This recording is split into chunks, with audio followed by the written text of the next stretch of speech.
On the roads of dying Nazi Germany, polished staff cars still rolled through the dust like power had never left them. Inside sat generals, aides, and men who had spent years being saluted, feared, and obeyed. They were not driving toward battle. They were driving toward surrender.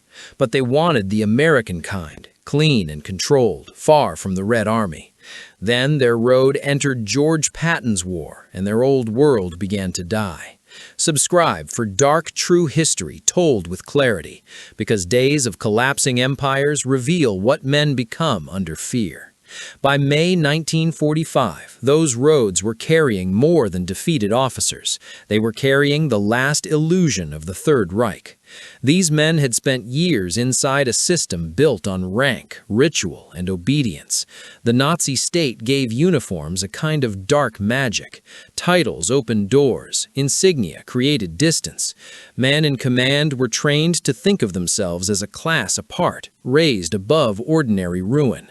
The Wehrmacht was deeply involved in Nazi crimes, especially in the East, where the military helped carry out a war shaped by racial hatred, mass killing, and the destruction of civilian life.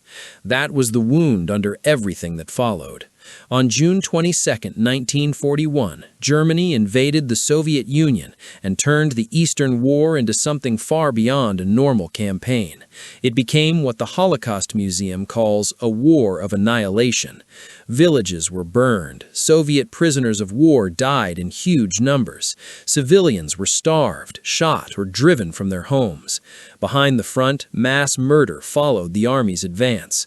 The men racing west in 1945 knew what had been done because many of them had lived inside that machine and helped it move. Yet even with that blood behind them, their sense of status did not disappear. It hardened. German officers still believed defeat could be managed if it happened in the right hands. The old military world had rules, and those rules seemed to promise something precious at the end: formality, recognition, and separation from the worst consequences. Under the 1929 Geneva Convention on Prisoners of War, identity tokens, badges of rank, and decorations could not be taken from prisoners. The wearing of rank and decorations was permitted, and officer prisoners still existed inside a system that recognized rank even after surrender. That legal framework mattered to men who had built their whole lives around hierarchy. If the war was lost, at least a general could still arrive as a general. At least an officer could still imagine being received by another officer.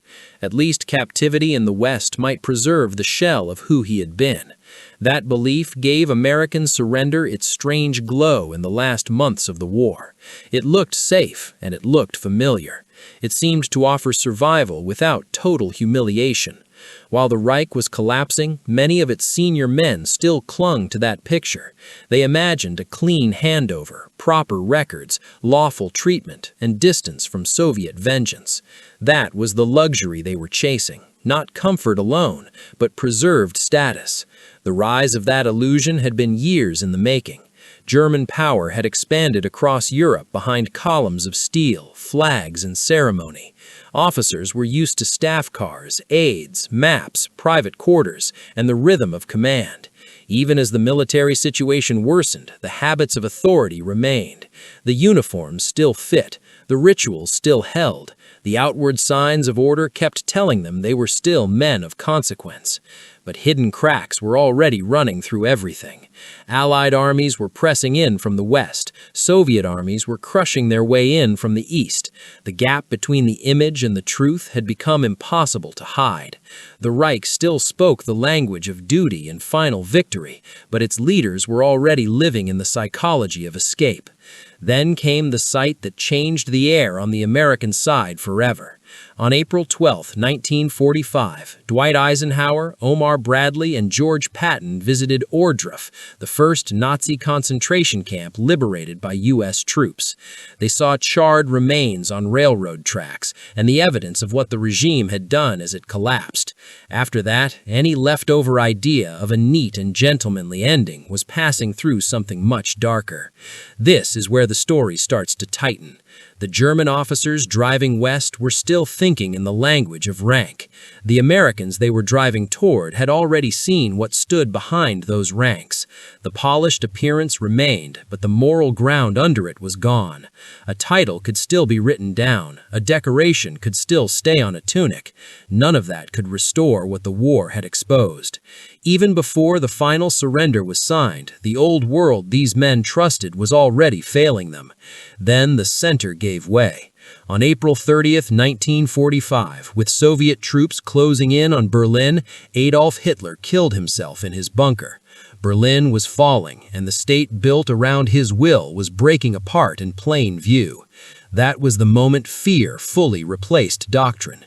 Men who ordered others to hold the line now wanted only one thing: get west before the east swallowed them. Staff cars moved, columns shifted. A whole class of officers, officials, and loyal servants of the regime began chasing the same shrinking hope. Reach the Americans first. Reach lawful custody first. Reach the side of the war where paperwork still mattered. They thought they were driving toward safety. They were really driving toward judgment of a different kind. And when that desperate stream finally reached Patton's side of the line, the part they counted on most was the first thing to break. By the time Hitler shot himself on April 30th, 1945, the war in Europe was no longer a fight for victory. It had become a race for custody.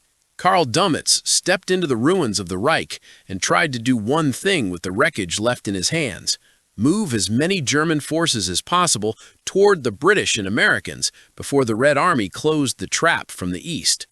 Even British and American observers saw what he was trying to do. He still hoped a Western surrender might save something from the Soviets, while Eisenhower refused any separate deal. At Reims, Alfred Jodl came asking for time. Eisenhower said no. Germany would surrender to all the Allies, or the fighting would continue. He agreed only to keep American lines open to refugees if a general surrender was signed. That small opening kept the roads alive with fear. What followed was ugly in a way battlefield maps do not show. Senior officers, staff men, officials, and whole fragments of the collapsing regime moved west through the same broken country they had once ruled. Behind them came soldiers who had been told for years to hold every line, civilians trying to escape the east, and foreign fighters who knew Soviet capture could mean death, prison, or forced return. In Patton's diary for May 7th, he wrote of people who had fought with the Germans against the Russians and were arriving in a pitiable state. They would still be treated as prisoners of war. Women and children would be treated as displaced persons. Even in that brief note, the last days of the war feel stripped down to their real shape: panic, movement, and sorting human wreckage into categories. For the men who had spent years living above ordinary consequences, this was the turning point. They had counted on Western surrender to preserve something essential: rank, form, distance, the old officer's shell. The 1929 Geneva Convention still gave them reasons to believe that. It said officers were to be treated according to rank and age. It allowed badges of rank and decorations to be worn. It even provided for officers' camps to be serviced by other prisoners. On paper, defeat could still look orderly. A man could lose a war and still keep the outward signs of who he had been. But paper was all it was now. In the real world, that old arrangement had run into an American army that had crossed Europe at full force and seen the camps with its own eyes.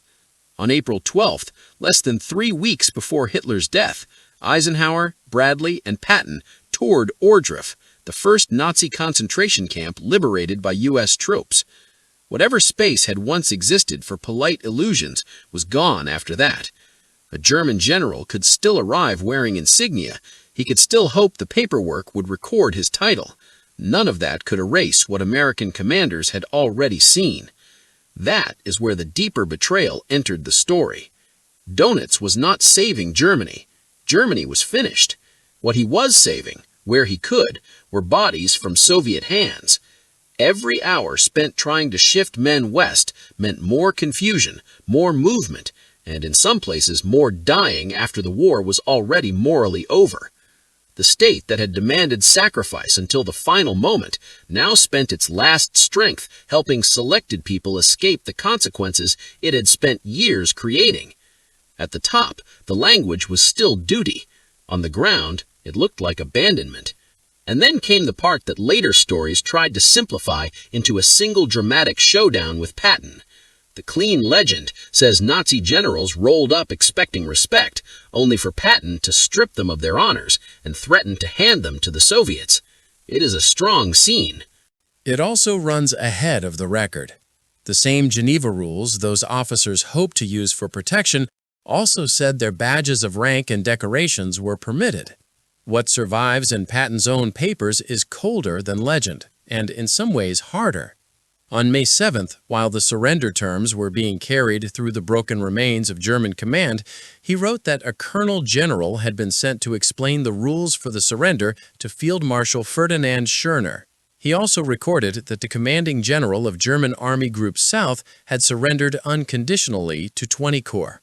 That phrase tells the whole story. Rules for the surrender. Their world had narrowed to that. No bargaining.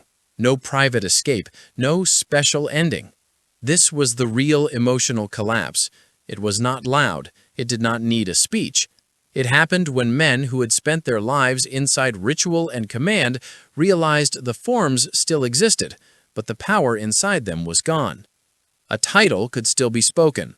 A surrender document could still be signed. A prisoner camp could still separate officers from enlisted men. Yet the deeper thing they wanted was already dead. They wanted Western captivity to feel like a controlled fall. They wanted one final acknowledgement that they still belonged to a world above the mud. Under Patton's command and under the Allied demand for unconditional surrender, they found something else. Procedure without honor. Custody without dignity. Survival without the old mask. That is why this part of the story feels so personal. The collapse was no longer just military or political. It reached inside identity. These men had once looked at maps and moved armies. Now they were being counted, directed, searched, recorded, and reduced to categories inside an enemy system. The same state that had taught them to think of themselves as a caste had led them to a finish where even lawful treatment felt like humiliation, because lawful treatment was no longer the same as respect. Their belief in a Western landing soft enough to save their pride had failed. What remained was the one truth they had tried hardest to outrun. The Reich was gone. The East was behind them, and the West they had trusted was not a refuge. It was a verdict. Patton stood at that line, and by the time those polished cars reached his side of the war, the men inside were already learning that safety and defeat can arrive in the same moment. Once the signatures were in place, the end came with a cold kind of order. The document signed at Reims on May 7, 1945, was followed by the final act in Berlin-Karlshorst on May 8, before Soviet, American, British, and French representatives. For the officers and officials who had reached American lines in time, the immediate result was simple and enormous. They had escaped Soviet custody. What waited for them in the West, though, was never the protected landing they had imagined. It was camps, reports, interrogations, and the slow conversion of rank into paperwork. The war had ended, but their old lives had not survived it. The story people like to tell is sharper, cleaner, and easier to remember. It turns the moment into a perfect scene, with Patton humiliating proud Nazi commanders in person and crushing them with one unforgettable threat. The record is rougher than that. The 1929 Prisoner of War Convention still allowed badges of rank and decorations to be worn, which is one reason the later versions sound better than they read in the documents. Even the museum at Karlshorst points out that legends and distortions grew around the surrender itself. The real blow did not come from the theater. It came from something quieter. These men were still alive, still identifiable, still protected by rules, yet the force that had once made those rules serve their pride was gone. Some never got the long future they wanted anyway. The wider reckoning moved on without asking what they had expected. Alfred Jodl, who signed at Reims, and Wilhelm Keitel, one of the men who signed in Berlin, were later tried at Nuremberg and executed on October 16, 1946. Others went into prisons, hearings, denazification files, or the long gray afterlife of defeated regimes. A few helped build the softer myth that the German officer class had stayed honorable while politics had done the dirty work. History does not support that comfort. The German military had been deeply involved in the criminal war, especially in the East, and by 1945, many of the men fleeing west knew exactly why Soviet capture terrified them. That is what remains after the legend falls away. Power had trained them to believe it could survive exposure. Uniforms had taught them to mistake appearance for worth. The procedure had given them one last hope that form might outlive guilt. Under Patton's side of the line, that hope finally emptied. He did not need to invent their humiliation. The collapse of the Reich had already done the hard work. All that remained was the moment they had tried to postpone, when men who had once moved armies discovered that survival is not the same as escape, and that sometimes the harshest defeat is living long enough to see exactly what is left of you when fear becomes the only thing you still command.